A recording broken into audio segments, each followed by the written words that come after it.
राजस्थान में एक वाजिद नाम का मुसलमान राजा था। वहां रेगिस्तानी इलाका होता है। वाहन के रूप में ऊंट ही उनके वहां होते थे। ऊंटों पर एक बढ़िया आसन लगा के सिंहासन सा उस पर राजा को बिठाते थे और एक साथ में दूसरा व्यक्ति बैठ जाता था ऊपर छतर लेके, और राजा जी एक से दूसरे शहर में जाते थे तो साथ में बहुत बड़ा काफिला सेना का अंगरक्षकों का और साथ में लंगर का सामान खाने पीने का साथ ही लेकर चलते थे। तो लंबी कतार में ऐसे ऊंट के साथ ऊंट कुछ जाते थे। एक की दुम की रस्सी एक दूसरे ऊंट की दुम से बांध के चल पड़ते थे। आगे एक दो व्यक्ति साथ साथ हो लेते थे, बाकी शेष ऊंट पर बैठ जाते थे। एक आगे बैठ जाता था, पहले वाला जो गाइड करता था। तो चलते चलते क्या हुआ कि एक बेड़ी घाटी में से दोनों तरफ पहाड़ थे, उनके बीच से रास्ता निकलता था। वहां जाकर के बेड़ी घाटी में एक ऊंट मर गया। ऊंट गिर गया और गिरते ही उसके प्राण निकल गए और ऐसे वो रास्ता ब्लॉक हो गया। रास्ता ब्लॉक हो गया तो सारा काफिला रुक गया। राजा का काफिला और बिना आज्ञा के रुक जाए उससे सहन नहीं होता। ये एक अवगुण होता है राजा में। इतने में ही वह लाल पीड़ा हो गया और मंत्री से कहा कि मंत्री, मेरी आज्ञा के बिना काफिला कैसे रुक गया? मंत्री ने कहा, जी पता करता हूँ हुजूर। आगे जाकर देखा तो उसने देखा कि ऊंट मर जाने से सारा रास्ता ब्लॉक हो गया है। इस ऊंट को निकाल लेने में अभी 1 घंटा लगेगा, क्योंकि उसको रास्ते से आगे पार करा के आना है। आगे उठाना पड़ेगा, तब ये काफिला चल सकेगा। उसको वापस ही लाना उचित था। जैसा भी उसे समय लग गया तो राजा ने कहा कि मुझे दिखाओ ऊंट कैसे मर गया। मेरी आज्ञा के बिना ऊंट कैसे मर गया?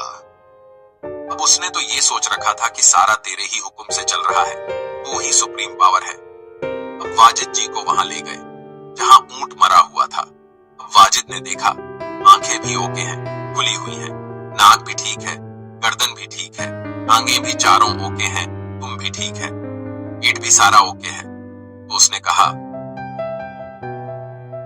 ये मर कहां से गया है?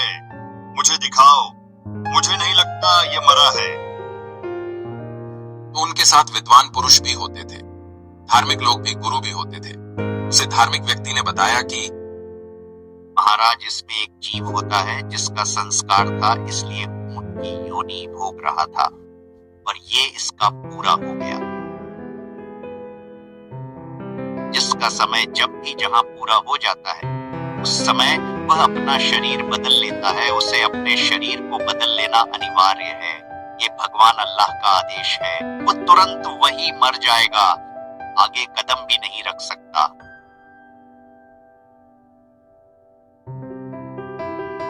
वाजिद जी ने पूछा, क्या हम भी मर जाएंगे?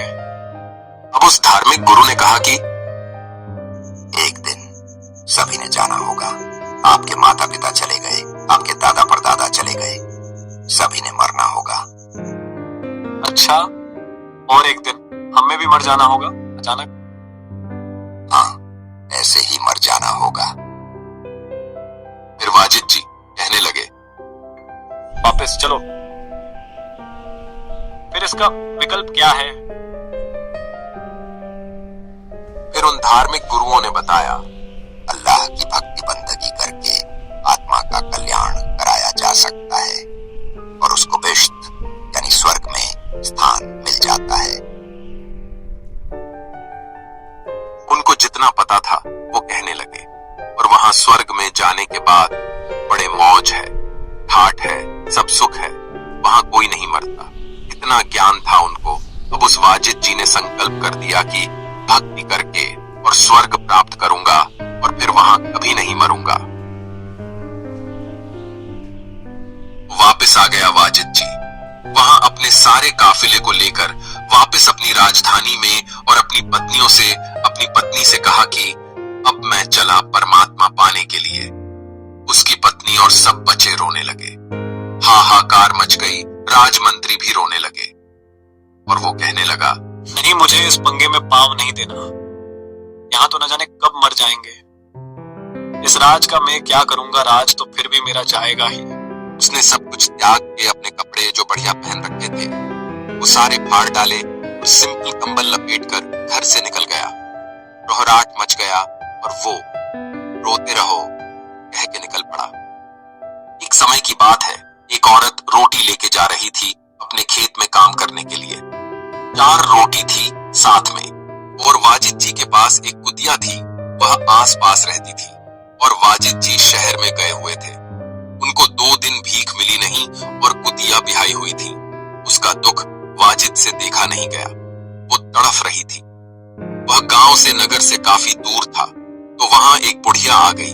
एक औरत स्त्री जा रही थी अपने खेत में काम करने के लिए, साथ में रोटी ले रही थी, 4 मोटी मोटी, और महाराज को प्रणाम किया। नमस्कार फकीर जी। तो वाजिद जी ने कहा, नमस्कार माई, क्या आप रोटी लिए हो? तो उसने कहा, हाँ फकीर जी, रोटी लिए हूँ। तो वाजिद जी ने कहा, ये रोटी इस कुतिया को डाल दे, ये 2 दिन से भूखी है, इसके बच्चे भी भूखे हैं। वो माई थी ज्यादा चतुर। वो कहने लगी, देखो, ये मेरे खून पसीने की कमाई है और ऐसे नहीं डालूंगी। इसके बदले में कुछ दे मुझे। बोल माई, कुछ भी मांग ले, सब कुछ देने को तैयार हूँ। आप अपनी भक्ति कमाई में से मुझे 1/4 हिस्सा संकल्प कर दे तो ही डालूंगी। तो वाजिद जी ने कहा, मैंने अपने पुण्यों में से 1/4 भाग आपको संकल्प कर दिया, अब 1 रोटी डाल दे। उसने 1 रोटी डाल दी। कुतिया ने उस 1 रोटी को ऐसे तुरंत ही खा गई और फिर भी ऐसे ही देख रही है। वाजिद जी कहने लगे, माई, 1 रोटी और डाल दे। अपनी आधी कमाई मुझे संकल्प कर दे। आधी कर दी। तो 2 रोटी खाने के बाद भी कुतिया वैसी ही भूखी लग रही थी। तो उसने कहा कि माई, आप 4 ही रोटी डाल दो। और उसने अपने उस दिन तक की सारी कमाई उस औरत को संकल्प कर दी। फिर उस स्थान को त्याग कर वाजिद चला गया कि यहाँ के लोग अच्छे नहीं हैं और यहाँ आहार नहीं मिल पा रहा है। दूसरी जगह जाकर उसने अपना डेरा जमाना चाहा। अब वो 2-3 दिन से भूखा था, कुछ नहीं मिल रहा था उसको। एक दिन परमेश्वर आए जैसे राह चलते व्यक्ति का रूप बनाकर और कहा, महाराज जी, भोजन पालो, भूख लगी है? हाँ भाई, भूख लगी है।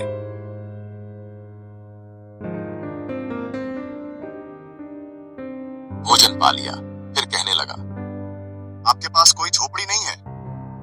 झोपड़ी कहाँ से बनाऊं? मुझे रोटी खाए आज 7 दिन हो गए हैं। मेरी हिम्मत नहीं कि मैं कुछ उठ के काम कर लूं और मैं अस्वस्थ भी हो गया हूँ। अब परमात्मा गए। वो लाए सारे काट कर, फांस फूस सरकंडे और लकड़ी ले आए काट के, और वो गाड़ के और उसकी झोपड़ी तैयार कर दी।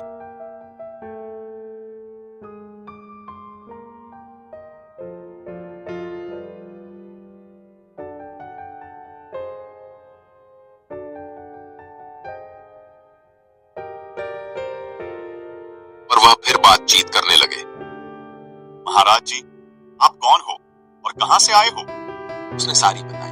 अब क्या बताऊं बच्चा? भगवान को कह रहा है वाजिद कि मैं ऐसे ऐसे राजा था, मैंने राज त्याग दिया भगवान पाने के लिए। मेरी जो भी कमाई थी वो कुतिया भूखी थी, उसने अपनी सारी कमाई एक औरत को माई को दे दी। एक कुतिया को जीवित रखने के लिए, उसके बच्चों को जीवित रखने के लिए उसके। और अब मैं अश्वस्थ हो चुका हूँ, वृद्ध शरीर हो गया है, निकला था भगवान पाने के लिए, और मेरी कमाई थी वह सारी गई। अब मैं बिल्कुल निढाल हो गया हूँ। अब तो मैंने भावुक होकर के यह सब कार्य कर दिया, अब मैं क्या करूं? ऐसे मिले भगवान? ये कह करके फूट फूट कर रोने लगा। और परमात्मा कहने लगे, महाराज जी, जिस विधि से तुम परमात्मा पाना चाहते हो, ऐसे नहीं मिलता। अब कबीर जी परमात्मा ने कहा, वाजिद जी, मैं परमात्मा हूँ और मैं ही अल्लाह हूँ। वाजिद जी कहने लगे, क्योंकि उन्होंने उनका खाना खाया था तो थोड़े नम्र भाव से बोले। वाजिद जी कहने लगे, भक्त, मेरी आत्मा दुख पाती है, ऐसा मत बोलो। जीव मनुष्य अल्लाह नहीं हो सकता, वो तो बेचून है, वो तो निराकार है, उसका कोई आकार थोड़ी है। वह कभी किसी के समक्ष नहीं आता और ना ही दिखाई देता है। फिर महात्मा जी, आप फिर घर त्याग कर किस लिए आए हो? अल्लाह की प्राप्ति के लिए। अच्छा, फिर अल्लाह कैसे मिलेगा? अल्लाह के दर्शन कैसे होंगे? मुझे कैसे प्राप्त होगा? उसने अपनी साधना बताई कि ऐसे ऐसे मैं हठ योग करूंगा, तपस्या करूंगा। अरे भले आदमी, तपस्या करेगा किसके लिए? परमात्मा के दर्शन के लिए, उसके दीदार के लिए ही ना। हाँ जी, दीदार के लिए। तो निराकार का दीदार कैसे करोगे? मान ले भगवान निराकार है, तो उसको देखोगे कैसे? तुम कैसे प्राप्त करोगे? और परमात्मा कहने लगे, मैं अल्लाहू अकबर हूँ, मैं ही वो अल्लाह कबीर हूँ। अब उन्होंने कहा कि आप अपनी कुरान शरीफ में देखो, सूरत फुरकान नंबर 25 आयत नंबर 52 से लेकर 59 तक उसमें स्पष्ट किया हुआ है कि कुरान शरीफ का ज्ञान देने वाला अल्लाह, जिसको आप जी अपना खुदा मानते हो, वो परमात्मा बता रहे हैं वह क्या कह रहा है हजरत मोहम्मद जी को कि है पैगंबर उस अल्लाह पर विश्वास कर, इन काफिरों का कहा मत मानना, मैं जो कह रहा हूं इस पर तुम विश्वास कर, और वह अल्लाह कबीर है। और यह काफिर तो उसको परमात्मा नहीं मानते। अब वाजिद जी मुसलमान होने के नाते और घर त्याग कर चले, तब कुरान शरीफ भी उनके साथ थी, तो वो तुरंत खोल ली और कहा कि इसमें स्पष्ट किया है कि अल्लाहू अकबर, ये कबीर वो परमात्मा है जिसने सारी सृष्टि को रचा, आसमान और जमीन, मीठे खारे जल की दरिया, पृथ्वी के अंदर भी मीठा खारा पानी भी इसी ने बनाया है। और उस परमात्मा ने 6 दिन में सृष्टि रची और 7वें दिन तख्त पर जा बैठा। वह अल्लाह कबीर है। और उसकी खबर किसी बाखबर से पूछ के देखो। भले पुरुष, तुम्हारी कुरान शरीफ का ज्ञान इनकम्प्लीट है, क्योंकि आप जी का अल्लाह, जिसको हजरत मोहम्मद और सारे मुसलमान वर्ग जिसको अल्लाह मानता है, वो अल्लाह ज्ञान दे रहा है कुरान शरीफ का, और वो कह रहा है कि उस परमात्मा की, वो कबीर नामक परमात्मा की खबर किसी अन्य तत्वदर्शी बाखबर संत से पूछो। अब वो पढ़ रहा है कुरान शरीफ और मिला रहा है।